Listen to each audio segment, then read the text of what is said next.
Money stay the same, friends is changing up. Eagles fly alone, get your paper up.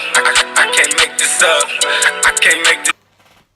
Good morning, people. You know who it is. It's Tay Wiz reporting live from the Man Cave as usual. For those subscribers that are not subscribed to my YouTube channel and my Twitter page, please feel free to do so now at TAE_WIGGS. I keep you up on the latest scores, stats, and news injuries around these 2017 NBA free agency period.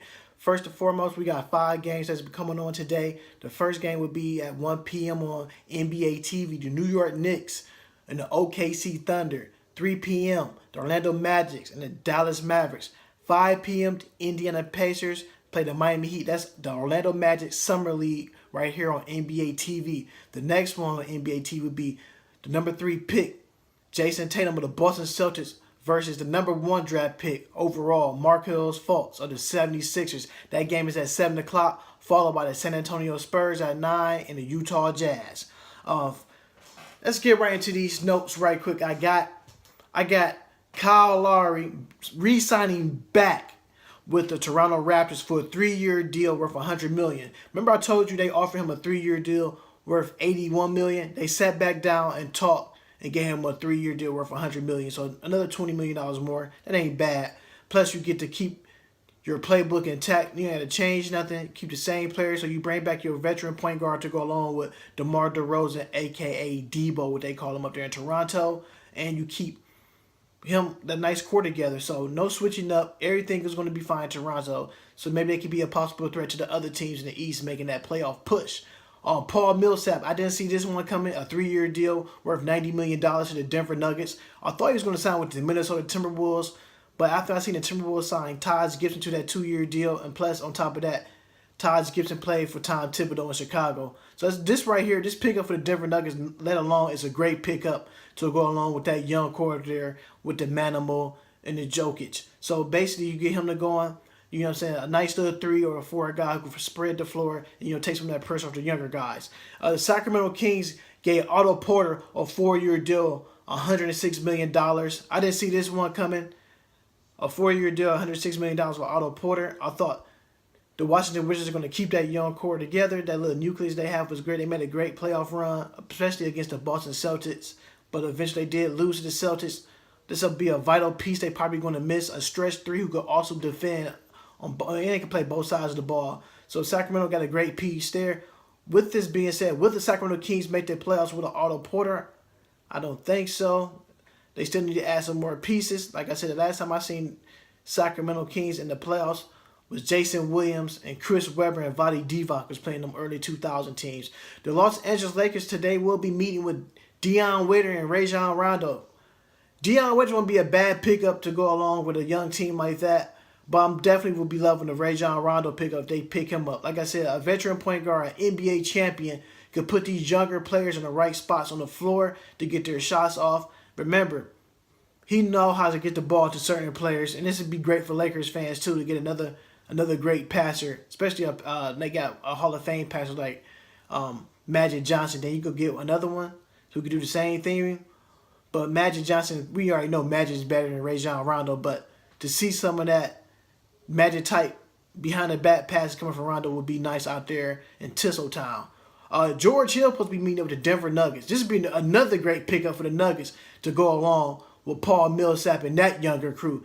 If they get George Hill by today or the end tomorrow, that would be a definitely great pickup. And with that being said, maybe this team can make a playoff push with the George Hill. So you never know what you're going to get from these teams during free agency period. Nick Young is a serious candidate right now, folks, to sign with the Golden State Warriors. If the Golden State Warriors pick up Nick Young, they already lead the league in 3-point shots attempted.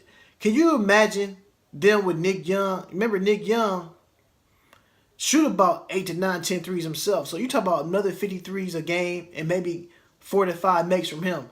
So this is another one of these guys who can easily go off for 20 and 30 points any given night, especially playing with a team like the Golden State Warriors, who's a fun-watching team who shoots a lot of threes. So if you put them together with a Klay Thompson and Steph Curry and Kevin Durant, sky's the limit. Like I said, they looking to go back-to-back NBA champions. Like Ben McLemore is on the move. He's on a 2-year deal worth $10 million to go to the Memphis Grizzlies. He's teaming up with a nice veterans with Marc Gasol and Mike Conley, and hopefully they can retain Zach Randolph. So they trying to get younger, and sky's the limit for him. His NBA career hasn't taken off like how he wanted to take off. Maybe he can go to Memphis and get that career taken back off. Maybe this could be the move right here. Amir Johnson signed a 1-year deal, $11 million to go to the 76ers. Like I said, it's teaming up with a J.J. Redick and the first-round draft pick, Markelle Fultz. So we're going to see what the 76ers are going to do.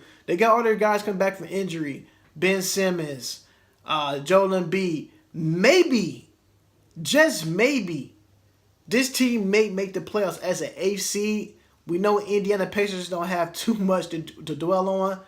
We know that's going to be an open playoff spot. A couple of teams fighting for playoff spots that you didn't see in the playoffs last year, like the Charlotte Hornets. There may be another team in the playoffs. But right now, if this 76er team hold up like they're supposed to, maybe this team squeaks in as an 8th seed. Joel Ingles signed a 4-year deal, $52 million to stay with the Utah Jazz. That's a great pick. That's great to see him staying put to help that younger team out with a Rudy Gobert and them guys up there. So anything is possible. And of course, Boris Diaw, can't leave that guy out right now. The big Frenchman. They got 2 big Frenchmen. So Joel Ingles back to the Utah Jazz to help that younger squad out. So kudos to the Utah Jazz. Jody Meeks is on the move.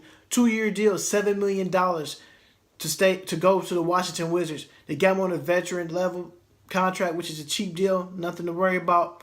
Carmelo Anthony is back in my news. You know his motto, stay mellow. He's open to a trade now to the Cavs or the Houston Rockets. The reason he opened his trade up because they know the New York Knicks is not going to buy him out of his contract. New York Knicks organization is saying, hey, Melo, seriously, we can't buy you out.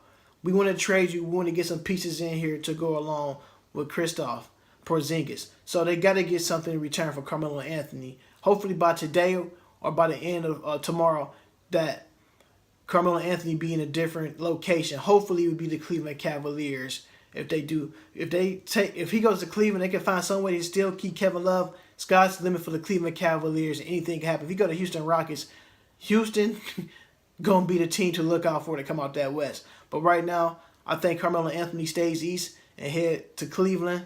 That's what I'm looking like. And like I said before, the offer sheet is still out there for Zach Randolph to sign with the Cleveland Cavaliers. So the Cavaliers trying to pick up some pieces with that signing of yesterday with Jose Calderon.